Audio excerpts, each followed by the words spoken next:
મહેરબાન police commissioner Shri Anupamsinh Gehlot સાહેબના માર્ગદર્શન નીચે જોઈન્ટ પોલીસ કમિશનર શ્રી તથા ડીસીપી ક્રાઇમ સાહેબ શ્રી તથા એસીપી ઇકો સેલના માર્ગદર્શન અને રાહબરી નીચે ઇકોનોમિક સેલની અંદર કામગીરી થતી હોય છે, જેના આધારે ગઈકાલ તારીખ 10/3/2025ના રોજ એક ગુનો દાખલ કરવામાં આવ્યો છે, જેના ફરિયાદી શ્રી મહેશભાઈ ગોળકિયા છે. એમને અચાનક કોઈ ફાઇનાન્સની જરૂર પડી, જેથી એમણે બજારની અંદર દલાલોનો સંપર્ક કર્યો કે ભાઈ મારે 2 કરોડ જેવું ફાઇનાન્સ જોઈએ છે, જેથી એમને એક દિલીપ કરીને દિલીપભાઈ તખતસંગ વાળા જે બજારની અંદર મળ્યા અને એમણે કીધું કે હું તમને ફાઇનાન્સ અપાવી દઈશ, પરંતુ તમારે જો ફાઇનાન્સ જોતું હોય તો એના બદલામાં તમારે તમારી કોઈ બી જમીન જે છે એ એમને દસ્તાવેજ સ્વરૂપે કરી આપવી પડશે. જેથી ફરિયાદી શ્રી મહેશભાઈ ગોળકિયા એમના વિશ્વાસમાં આવી ગયા અને આ દલાલે બીજા અન્ય આરોપીઓ જે આમની સાથે સંકળાયેલા છે આ ફરિયાદમાં, તેવા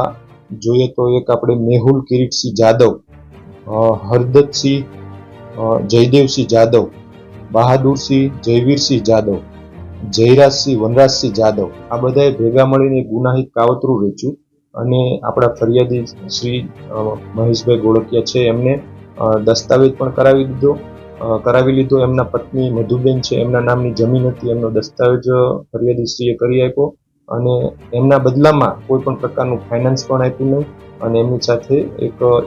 છેતરપિંડી ચીટિંગ કરવામાં આવી, જેની તપાસ હાલ અમો કરી રહ્યા છે અને અન્ય આરોપીઓને પણ પકડવાની તજવીજ હાલમાં શરૂ છે. ફરિયાદી શ્રી એ પોલીસ કમિશનર શ્રી સાહેબનો સંપર્ક કર્યો અને કમિશનર સાહેબે તુરંત આ બાબતે એક્શન લઈ અને આરોપીઓને ધરપકડ થાય એ બાબતની સૂચનાઓ આપી, જેથી કરીને એક આરોપી દિલીપ છે એમને પકડવામાં આવ્યો છે અને રિમાન્ડની તજવીજ કરવામાં આવેલી છે. આરોપી જે દસ્તાવેજ કરાવનાર અન્ય આરોપીઓ છે એ અને ફરિયાદી શ્રી બંને વચ્ચે દલાલની ભૂમિકા ભજવી છે અને આ સમગ્ર પ્રકરણની અંદર એમને 2 થી 3% જેટલી દલાલી મળશે અને જે આરોપીઓ જે છે એ પણ એમના ગામના સગા સંબંધીઓ છે, જેથી એ સમગ્ર